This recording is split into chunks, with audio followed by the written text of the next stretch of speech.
Welcome to the Mario Matter, the #1 Nintendo podcast. My friends, the Super Mario Galaxy movie has released. We've only waited about 2 years for it, and today I give you my thoughts. Welcome back to the Mario Matter, episode 186. Hope that we're all doing well. It is April 2nd as of recording. It's a great day to be alive. Got my Yoshi popcorn bucket with me if you're watching the video version of this podcast. He is quite large, but we'll dive into that later on. What is on today's show, you may be wondering? Well, first things first, we'll dive into some, Nintendo news. Spoiler alert, not actually. All of our news is all about the Mario movie, which the news part contains no spoilers, so you can watch that part with some Mario Galaxy movie news. It's a fun time. After the news segment of this podcast, we'll dive into my thoughts on the Mario Galaxy movie. They will have spoilers in that segment because why do a movie review with no spoiler? Like, no one cares. Tell the whole thing. So that segment is coming up after the news, and then we'll end off with a Q&A segment that you all participated in. You all asked me questions. We'll dive into that at the end of the podcast. Let's go ahead and dive into some Nintendo news, which once again is all about the Mario Galaxy movie. We have some tidbits that have come out ever since the movie released, and some interviews with the creators of the movie, the creator of Mario. Let's talk, guys, let's talk. One other quick thing to address before we dive in, though. I know that a lot of folks, a lot of regular listeners of this podcast wanted this episode to be a guest episode with C.com. Let's just say, well, there's a few different things there. Number one, I wanted this episode and all other episodes where we talk about Nintendo games or news or not news, but like games or movies or big releases to be solo. And then also, C.com is a busy man. We'll have him back on very soon, but not for this episode. I tried to get him on, not to throw him under the bus. He's a busy fella. Anywho, let's dive in. The other piece of news that is not Nintendo news is I have a little bit of a sore throat. I had it worse a few days ago. It's going away now, so that's all. Anywho, Nintendo news. Let's begin. The creator of Mario, guys, Shigeru Miyamoto, creator of Mario, this guy, seemingly in an interview about the Mario Galaxy movie, shut down the idea of a Super Smash Bros. Movie. This is not the news that anybody wanted to hear, but it is the news that we have to talk about. So, when big movies release, you have Mario Galaxy movie, you got the Mario movie, the first one. When big things release, big people get interviewed. I'd be shocked if that wasn't the case. Creator of Mario, Shigeru Miyamoto, was asked by Polygon, a gaming news outlet. Maybe they're even more than gaming, but from what I know them, they used to make like the little guides and stuff, probably still do. They asked him if there's a chance that there could be a Nintendo cinematic universe like everyone wants. They all want the Mario and the Zeldas and the Pokemon to all cross over. His response, excuse me, is, quote, "Right off the bat, I'll say that unlike something such as Super Smash Bros., I don't think you'll have a situation where all Nintendo characters would be joining, as, my rule is that Pikmin can appear in any Nintendo series." So, tiny bit of a rough translation there, but he's basically saying like, all right, my only rule, Pikmin can appear in whatever, but I don't think nothing else, you won't get your Mario and Zelda crossover like you would have hoped. So, he didn't say no Smash movie, but like you're gonna have to cross over 47 different franchises if to do that. So people are interpreting this, making articles about this, saying no Smash Bros. Movie. I would agree that this is what that means. No Smash movie. Listen, I don't know why you wouldn't just cross over all the series. People who like Mario, I shouldn't say that. A lot of people who like Mario also like Zelda, also like Pokemon, also like whatever.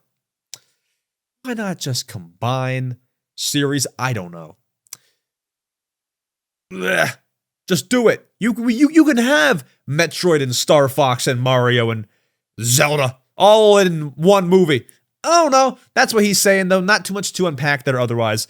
Let's go ahead, move to our next piece of news, where it is the exact same man, creator of Mario, Shigeru Miyamoto, talking about how Fox McCloud, this is not a spoiler, it was announced prior to the movie's release, how Fox McCloud came to be in the Super Mario Galaxy movie. By the way, I want to just put this little teaser out there. I have some strong thoughts on Fox McCloud in the Mario Galaxy movie. I'm going to dive into that later during that segment. Got some thoughts. I have thoughts, okay? So, they asked him, Polygon asked him how Fox McCloud came to be.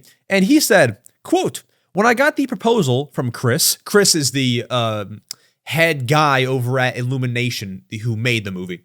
When I got the proposal from Chris about including Star Fox in general, from Nintendo's perspective, we tend, as he said earlier, we tend to avoid mixing IPs except for the Pikmin cameo. And they were in the Galaxy movie. With that said, though, as the creator of Star Fox and this movie taking place in space, I felt that I wanted to see that. I wanted to see what it would be like, but I also felt that there may be significant resistance internally about that idea. So after I got this proposal, I contacted the necessary parties involved and started my lobbying activity here at Nintendo. However, I was surprised to find that a lot of people saw a lot of potential with the Star Fox collab and were really excited to see what would come out of this. Japanese translations are rough. They go into like all these not hard to read words, but like all these just big words. My lobbying activity. Stop. Basically, to sum that up, he was like, oh, you know what? It's actually not a bad idea. And they did it. So, cool. We're getting some quotes from the creator of Mario, Shigeru Miyamoto, Shiggy, as I'll call him, about how all this behind-the-scenes stuff came to be. I love it. Our only other piece of news, before we dive into my honest thoughts on the Mario Galaxy movie, is just some general news from the movie's first day, opening day numbers. We got some other product announcements, all that stuff, what the people online are saying about the movie, and then I'll dive into my thoughts on the whole thing. But we have some miscellaneous Mario movie news, Mario Galaxy. The movie on opening day, which was Wednesday, April 1st, did $34 million. That is nuts. It is the record for the best ever opening Wednesday in movie history. Interesting. Okay, cool. I don't even know why they release these movies on Wednesday. I feel like most big ones release on Fridays. I don't know why. I feel like most big things in general, like games, music, movies, release on Friday. I don't know if that's because, like, excuse me, like people get off work and the weekend's ahead of them, and like they have the whole weekend to watch the movie. I don't even know, but they got the biggest opening Wednesday, which is interesting. $34 million. Some other pieces of news on the movie. As it stands right now, Thursday, April 2nd, it is a 41% on Rotten Tomatoes, which is a little worse than mid, if you can't tell. That's like a 4 out of 10 based on critic reviews. Like movie critic people, these faceless, well, not faceless, they have faces on there. Like, who are these? Like, just like these movie critics online gave it a 41% combined score, like all the, ratings combined. Meaning, like, if you haven't seen the movie yet, that makes the movie sound like it's kind of and I'll dive into my thoughts on that. But that's just some info out there. Whenever games release, I'll be like, oh, it's a 87 on Metacritic. This is the movie version of that. Also, popcorn buckets are out now. All Mario movie merch that you've heard me talk about for like the past few months is all out now. I bought my Yoshi popcorn bucket, as you can see if you're watching the video version. I will give my honest review because this probably won't come up during the actual Mario Galaxy movie thoughts segment of this podcast. I'll give you my thoughts now. So I just know people that like know me and like have my contact are gonna text me after this and be like, why did you spend that money on a Yoshi popcorn bucket? Listen, this is the only Mario Galaxy movie merch I've bought, aside from that other Yoshi figure right behind me. This is like the coolest one. You can use this popcorn bucket forever. And it's just so cute and fun. So I paid $50 for it, dang it. I paid $50 for it. I thought it was $40. And you know what's crazy? You can pay $50 for this popcorn bucket, and they still make you pay separate to actually fill it up with popcorn. That's criminal. Why? I bought a $50 bucket. Are you kidding? And now I gotta pay like $12 for popcorn? Stop. That's ridiculous. So I did not even ask for popcorn. Not really because of that. If I wanted popcorn, I would just pay whatever. Not pay whatever. Pay the popcorn price, the popcorn fee. But I was like, actually, you know what? Because I was going to the gym after the movie. I was like, I'll just stay healthy. I'll just skip the popcorn. So just got my bucket. I'm gonna fill it up with some like Cheez-Its one day and just go ham. But I have the bucket. What's cool? Last thing about this is inside of Yoshi's egg, like the popcorn bucket opens right here. You can like fill up the popcorn bucket, but it's so deep. Like if you're looking at the video version of this podcast, like you could put popcorn in his tail. Like there's space inside of this bucket down, like all the way down there. So they're really maximizing how much space is inside of this Yoshi popcorn bucket. Cool little detail. So happy to own it. He probably can't fit on this set like behind me, but he'll be somewhere in this studio, somewhere visible in some videos. Anyways, we got a little bit more news. DVDs for the movie, vinyl, all this sort of stuff, CDs, 4K DVD, Blu-ray have all been announced. Those are not available yet, but they have all been announced to be releasing in the coming months. Once we have dates for those and prices, we'll get them all to you. I mean, I think prices are like the vinyl are like $40, DVDs are like $20. It's all standard, right? But you'll see those release in stores. Like I'm sure Target will have a little DVD, or Walmart's gonna have your fancy Blu-ray disc, all that cool stuff, right? And then that's it. I ran through that news segment unintentionally fast, but it's like I just want to sit here and tell you my thoughts on the Mario Galaxy movie, what I thought, what I liked, what I didn't like. And the biggest thing, is it truly a mid-movie? Is it bad? Is it good? Max, did you did you love it? Sorry, still a little sick, still sick over here. Golly, I can't even talk. I need some water, so let me go ahead and get some water. This is bad. Sick attack all of a sudden. Let's transition to the next segment, where I give my thoughts on the Super Mario Galaxy movie and also get some water because I'm dying over here. Let's go ahead and get to that right now. All right, my friends, I have a lot of thoughts on the Super Mario Galaxy movie, and they will be all talked about today in this segment on the podcast. I will give my warning, and you know what I'm going to say. There are spoilers in this review. I will be going into literally everything because a lesson that I learned from the first Mario movie when I made content is nobody cares about the no spoiler part. Some people do. I'm sure that's great. The majority of people just want to hear your thoughts on everything that happened because I'm sure a lot of Nintendo enthusiasts and people who are movie enthusiasts as well have seen the movie. They just want to hear my raw thoughts on what we all just saw. So there are spoilers. I will say it one more time. There are spoilers. One more time. There are spoilers in this segment. All right. Now that is crystal clear, we will be avoiding the hate comments today. Why'd you spoil that? Now you know. Regardless, let's talk about this movie. So I want to give some like funny background before I dive into everything. So I'm obviously a Nintendo YouTuber. I want to go see the movie ASAP. There's a couple different time slots that I could have went to. First available one being 12 a.m. on Wednesday, April 1st. Listen, guys, I'm no late night guy. I couldn't do it. No way. To like go to a movie theater and watch the movie and have it end, because like if it says 12 a.m., everyone knows when you get to the movie theater, the movies don't start for like 20 minutes after. So the movie starts like 12:20, 12:25, if you're lucky. You leave the theater at like 2:15 a.m. Great. Like, you just ruined your tomorrow. Have a great sleep. Like, and then guess what? Like, you wake up and you remember nothing about the movie. I'm not shaming someone who went to 12 a.m. Maybe you got better memory than I do. But if I watched that and went to bed, I'd forget it all the next day. I wouldn't even know. I would feel like I just woke up on Mars. Like, I feel like, stop, right?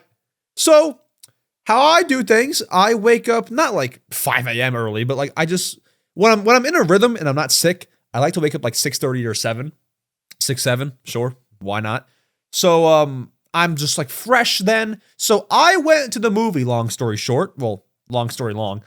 I went to the movie at 8:30 a.m., bright and early. I didn't even know that movie theaters opened at that time. And I went, I was in my nice recliner. The movie theater that I was in, it wasn't any like special IMAX or like, you know, like whatever, those 3D. It wasn't anything. It was just the standard movie. It was like, it wasn't close to full. It was pretty, it was moderately full. Like there was maybe 20 other people in the theater with me. But like I had basically a whole row to myself aside from both of the ends. Like there was like 2 people on each end of the row and then me just smack in the middle alone. I didn't go with anybody. I went by myself and you know, fun time. So I sit there, I watch the movie. My thoughts are as follows. Let's first dive into recapping the plot of the movie before I give my thoughts on every little thing. I think that'll help give some context to those who are listening to this review and have not seen the movie but have no interest or like, you know, whatever. Let's just go over that first. So basically, and I have my notes here because I was making notes throughout the whole movie. Basically, plot goes like this. Bowser Jr., and spoilers, guys, come on. Bowser Jr. kidnaps Rosalina. Shocking. A princess gets kidnapped in a Mario movie. Shocking. And uses her power to basically destroy the planet. Mario, Luigi, and Yoshi go and hunt down Princess Peach, who wants to go find Rosalina with Toad, because obviously they're sisters. All the while, Bowser starts off the movie like friendly with Mario and Luigi. Basically, they make him grow, and he's still, because you know he was tiny in the trailer.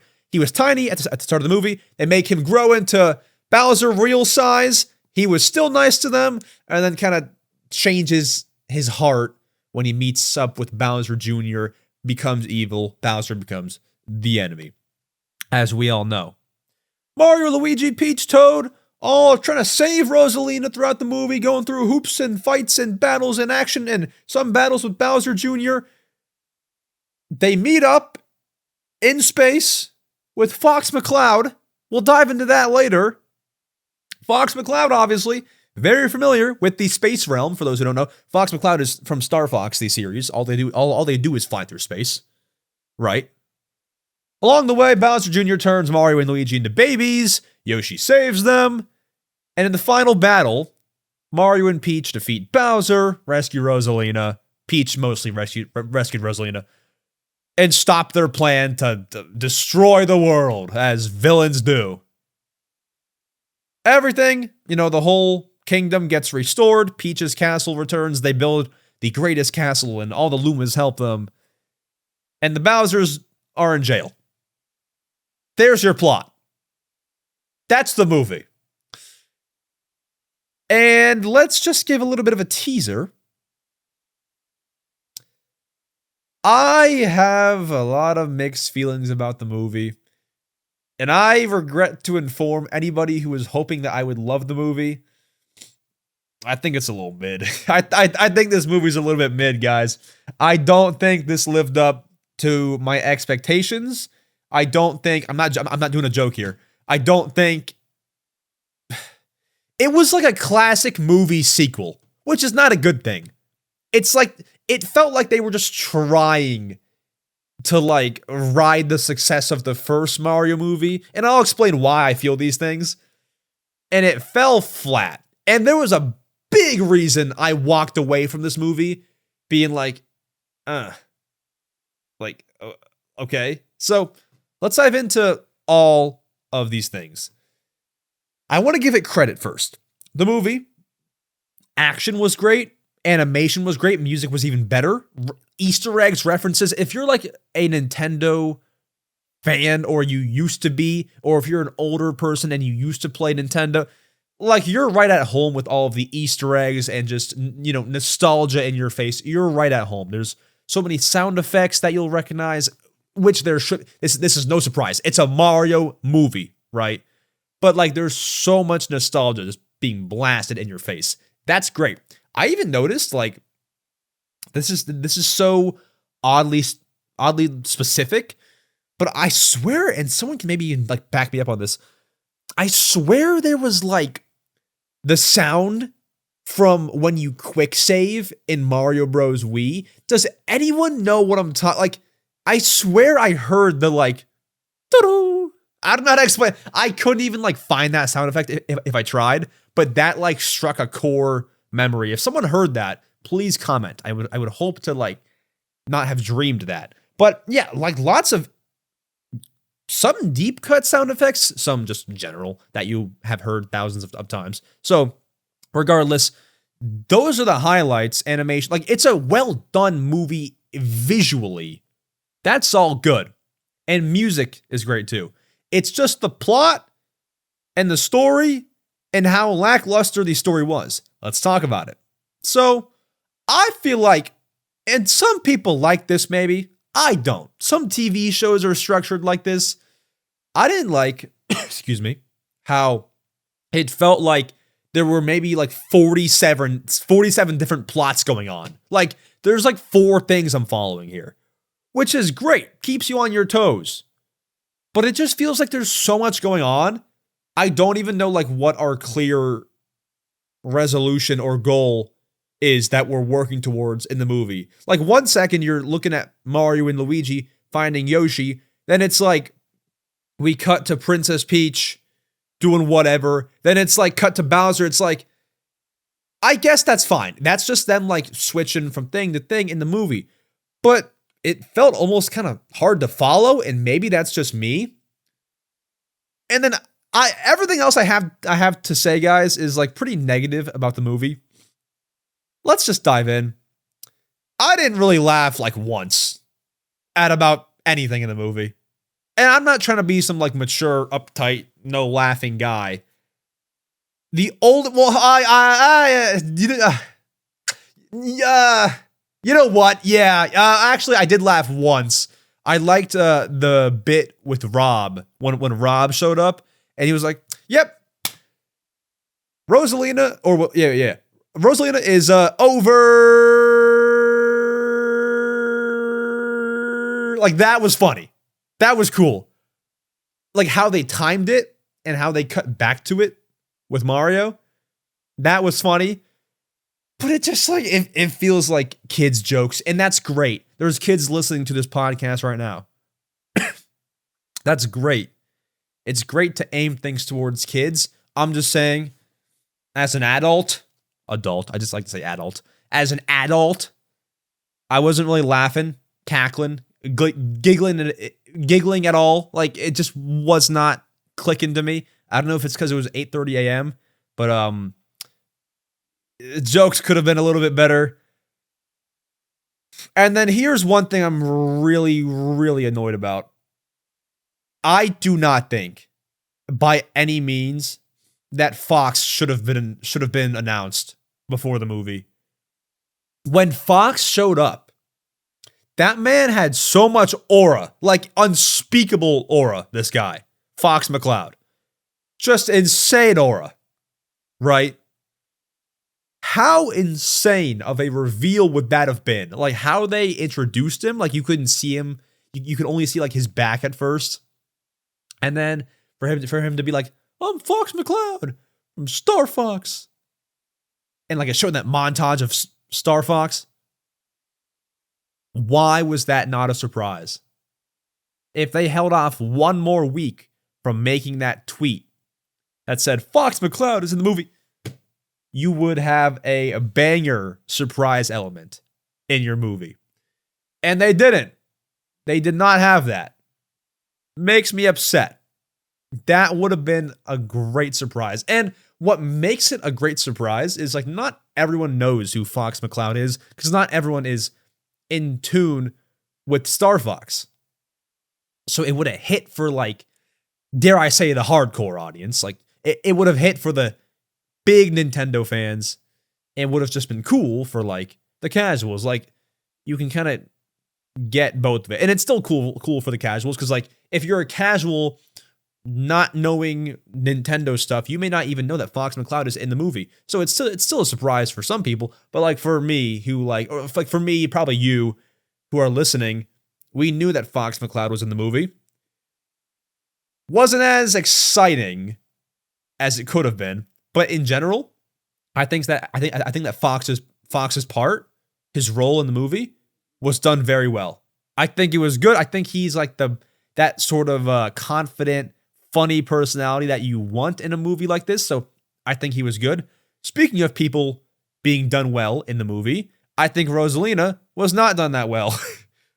Sorry, I sound so negative because I'm like not laughing as much and like smiling because I am kind of sick. I'm just like I'm kind of like monotone a little bit.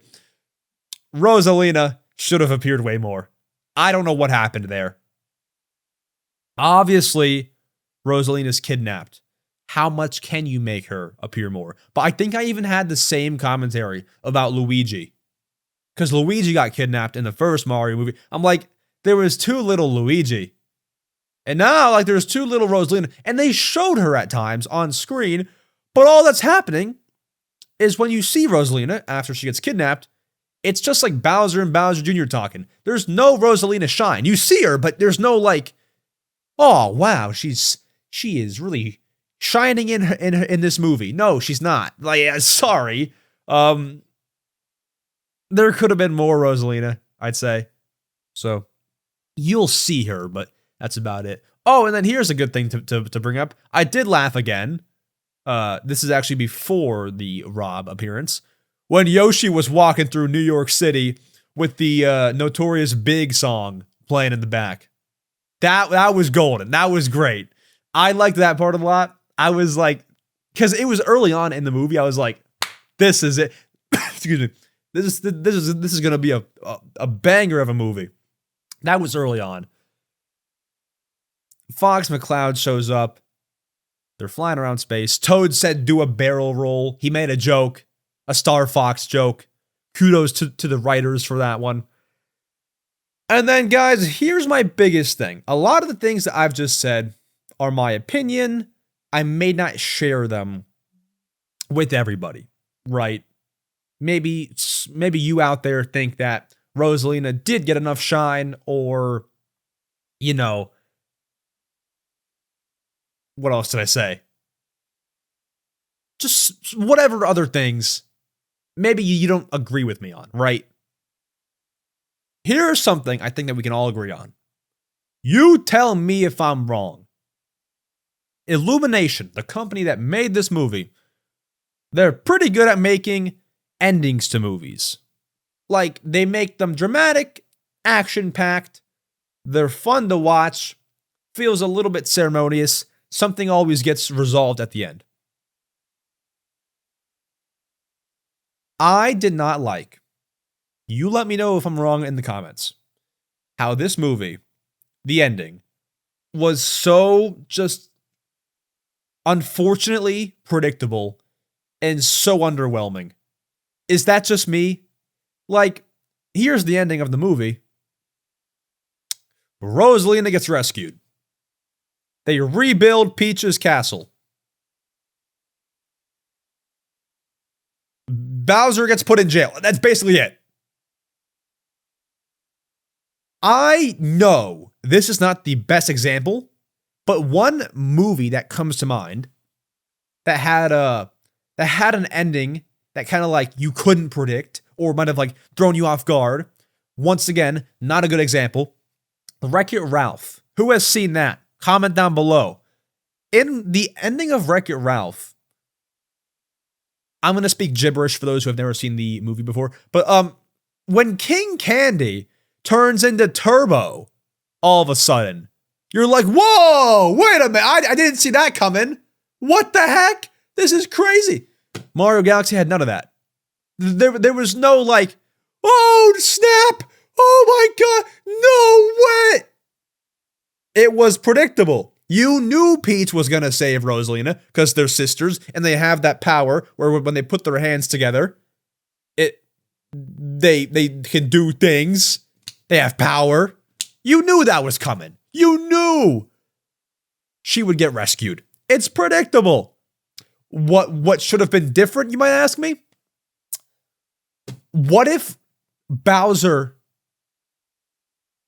didn't convert to evil and like Wario showed up? And you might be like, well, Max, Wario doesn't really fit into the Mario Galaxy movie because he wasn't in the game. Neither was Fox McCloud. Okay? Like, you can throw Wario in the movie. What if he became the villain? And you're like, oh, whoa. You know, like, there needed to be some sort of moment like that. A lot of Disney movies are pretty good at that. This one didn't have it. And maybe the ending was not predictable for everybody. But for me, I was like, okay, yep, they save Rosalina. They're going to rebuild the kingdom. What's next? Oh, the end credits. That's it. That's the end of the movie. Not great. Not great. So that's how I feel. And I would love for anyone in the comments to chime in and tell me if you would agree with that. Like, the ending was just not, it was action packed. Sure. Like, it was great. Music's going off, but like, you don't feel anything. You're expecting the good guys to win and Rosalina to come home safe. Like, you're expecting that, right? Now, the other ending that we should talk about is everything after the post-credits scene. So, after they save Rosalina, rebuild the kingdom, the first credits roll.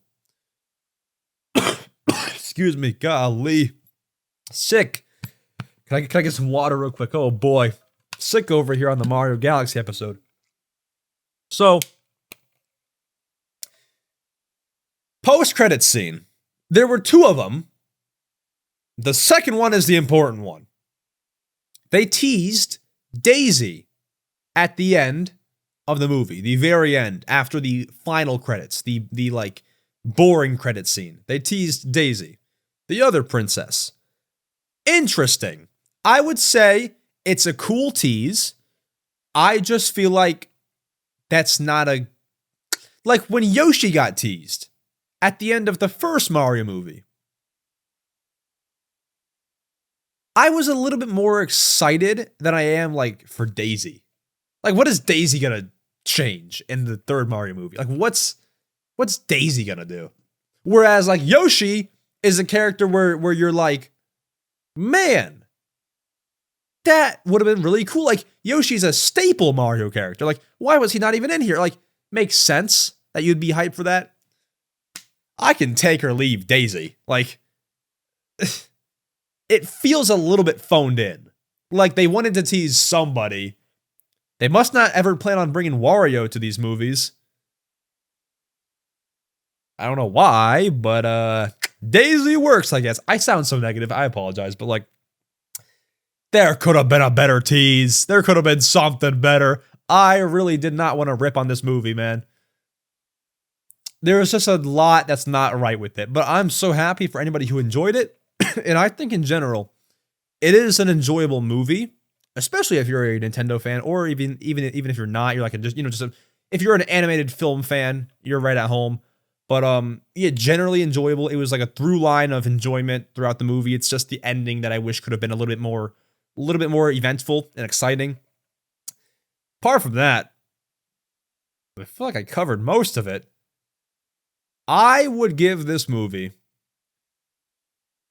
and it's probably a higher score than I should give it, because I'm a Nintendo fan and I just enjoy movies about what I love to talk about. Probably go like a 6 or a 6.5. Probably 6.5. Which is still a pretty good score for how I'm talking about it.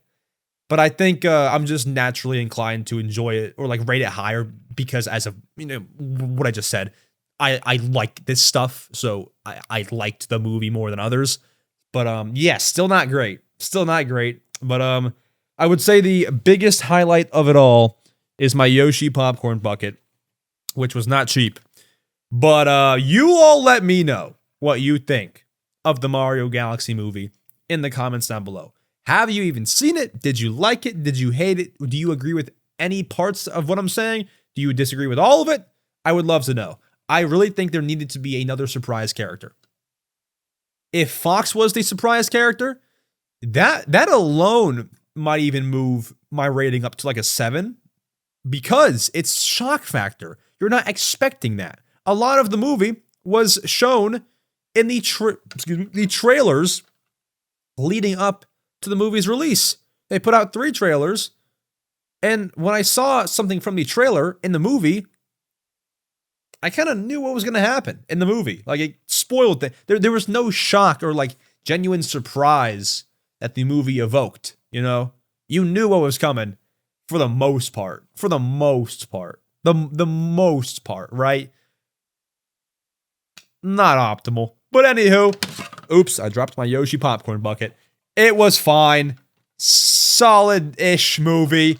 You all let me know what you think. Not to be negative, that's just my honest review. Folks, let's get to your favorite segment of the week where I answer your questions you asked me, the question block segment. Let's get to it.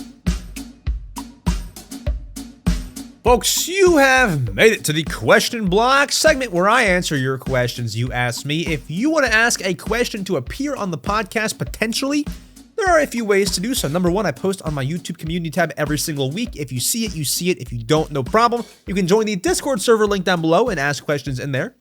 You can email me at mariomatterquestions@gmail.com or simply comment down below on any podcast episode on YouTube, Spotify, or wherever you can comment.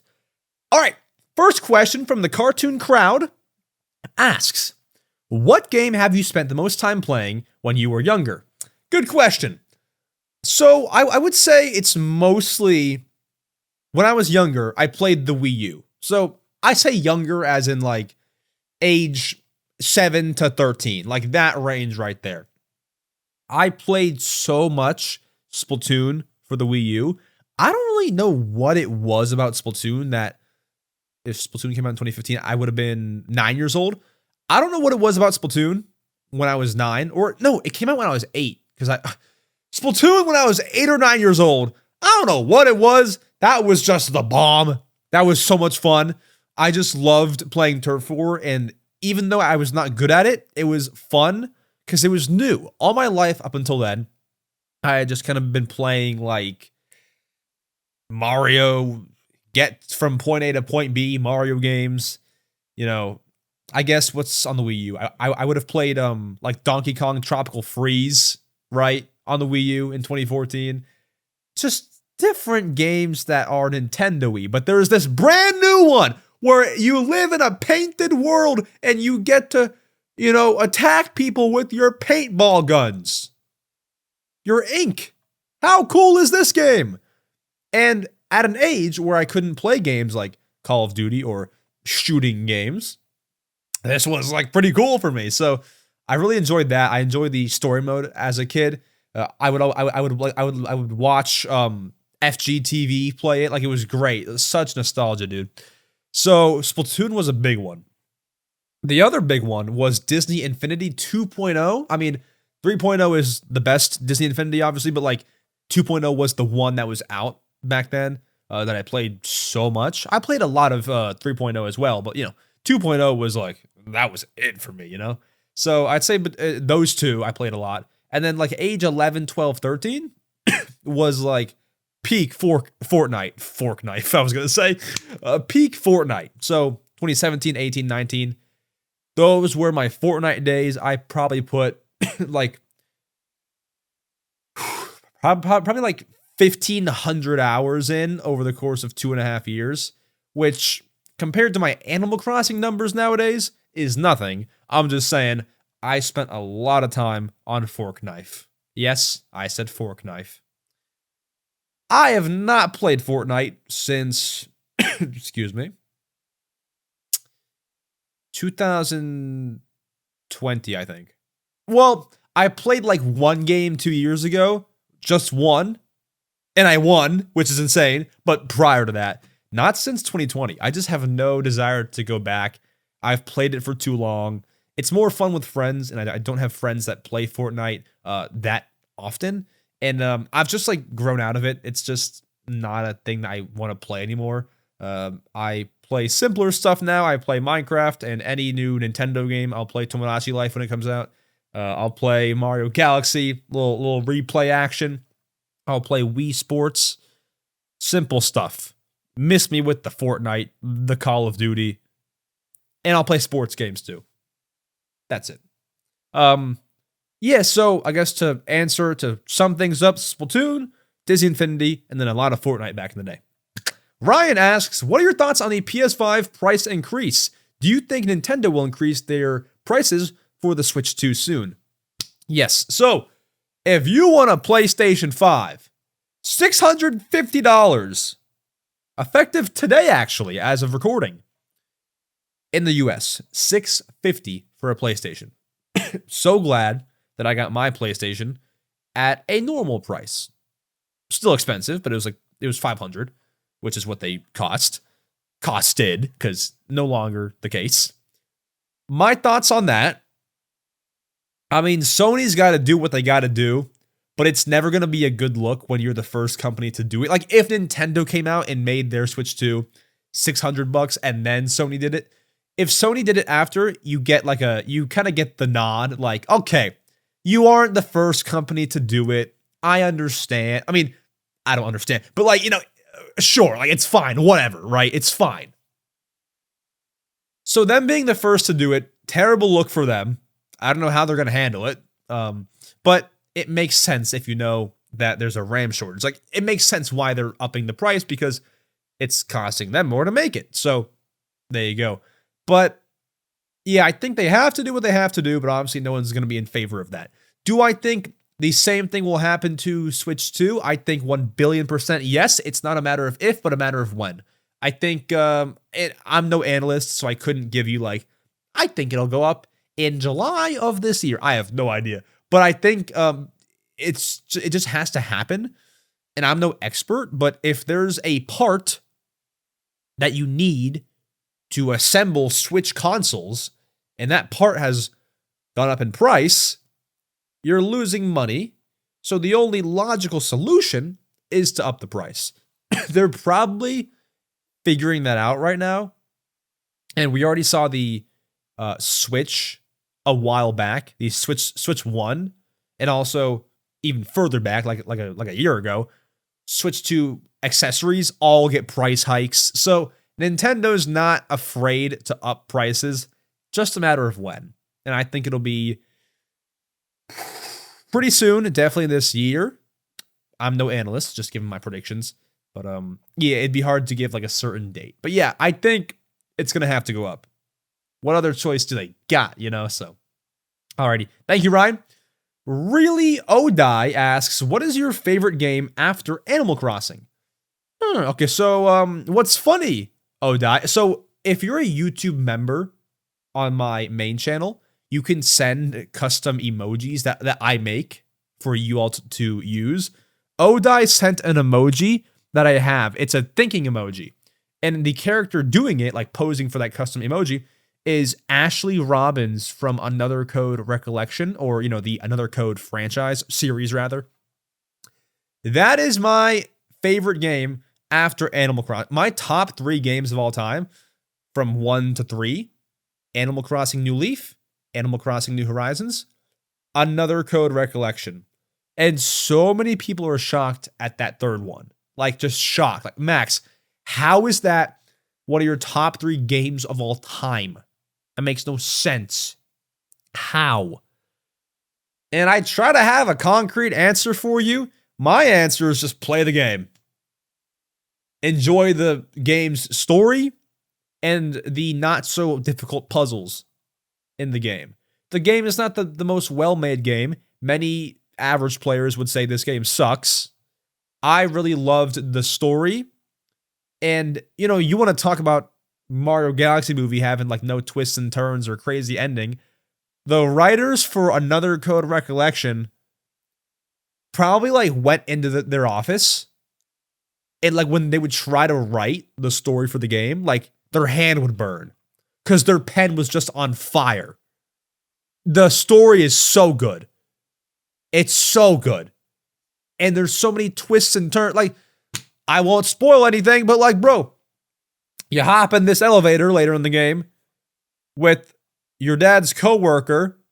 You walk out the elevator. She pulls a weapon on you when you all were just buddy. Like, there's twists and turns, bro. There's twists. There are twists in this game. It's crazy. You all need to play it. There's a demo, but that demo honestly won't do any of the story justice. But if you want to try it, you can. It's a crazy game. I love it a lot. And it's a visual novel. So dare I even call it a game? It's more of like a story than a game. But the story is good. It's freaking good. So that's my answer. Soli Deo Gloria asks, Dear Max, do you prefer, not still, do you prefer stiff fries or soggy fries? I am firmly convicted on this matter, but I'd like to hear your thoughts anyway. Okay.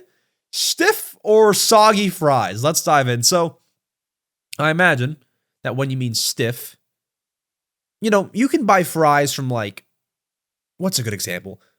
From somewhere, and they can be floppy. So I imagine like the floppy ones are what you mean by soggy fries, the ones that kind of flop. Whereas the stiff ones, like McDonald's is a pretty good example. Those are stiff. They don't flop. They don't fold. They're just a solid fry with some structure to them. Huh. It's a good question. I don't come across many soggy fries. I guess the best example of soggy fries would be Five Guys. Those are not as stiff. Well, actually, sometimes they can be, but like a lot of times mine are kind of soggy and greasy and floppy. Yeah. So like those kinds of fries, they're good. I mean, Five Guys is very good. But in general, I would like my fries to be pretty stiff. Just not like flopping around, because if you grab a fry and it's flopping, you have to like put it in your mouth all weird and like it just you gotta like make sure that it all goes in there if it's like flopping around. Golly, not clean, is it? But yeah, I'd say stiff fries for the win. And I feel like most fries, like McDonald's, Chick-fil-A, pretty stiff fries. Like they're pretty stiff. They hold shape, So I'd say stiff. Finally, our last question comes from Josh, who asks, do you agree with Donald Glover's opinion that he thinks his performance as Yoshi is Oscar worthy? I saw him say that. I did see that.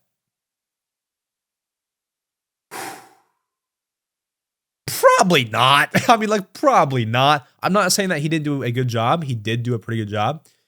And, he made good Yoshi sounds. But to say that was Oscar worthy, I disagree. I think Oscars are more reserved for emotional, insane portrayals and performances. And like, dog, I'm not saying I can do it. And you're obviously talented. Like being an actor who does other things that like to go from what show was he? He was on some other show. I was talking about about it yesterday. Donald Glover was on some like TV show. To go from that, which you're not making Yoshi sounds on, to then do this movie and make sounds that you've probably never made before, like to do that, it's a skill. I can't do it. Props to him. He was great. But Oscar worthy? We're jumping a little bit ahead of ourselves, I'd say. So I would disagree. Although, once again, for the 9th time, he done good. He did good. But it ain't worth an Oscar. If he gets one, kudos. I do not foresee it. Folks, thank you all very much for listening. I'm dying over here. Gotta wrap this podcast up. For listening to the Mario Matter episode 186. It was a great time, a great podcast. That is my thoughts on the Mario. Those are my thoughts. That's more grammatically correct. Those are my thoughts on the Mario Galaxy movie. Again, Do comment down below if you agree, if you disagree, what you liked, what you didn't like. Have you seen it yet? You all let me know. Folks, I will see you all next Saturday with a guest, returning guest. I believe it'll be his third or fourth time on the show. We're gonna fact check that before we do have him on. I believe it's his third time. And little Mario Matter trivia. See if anyone can get this to figure out who our guest is next week. He was the first ever Mario Matter guest in history. Comment down below if you know who it is. I would love to see who has that ball knowledge and who does not. Anywho, I will see you all next Saturday for even more Nintendo goodness. Take care. Have a great week. Tomodachi life in less than 2 weeks. I'll see you all then. Adios.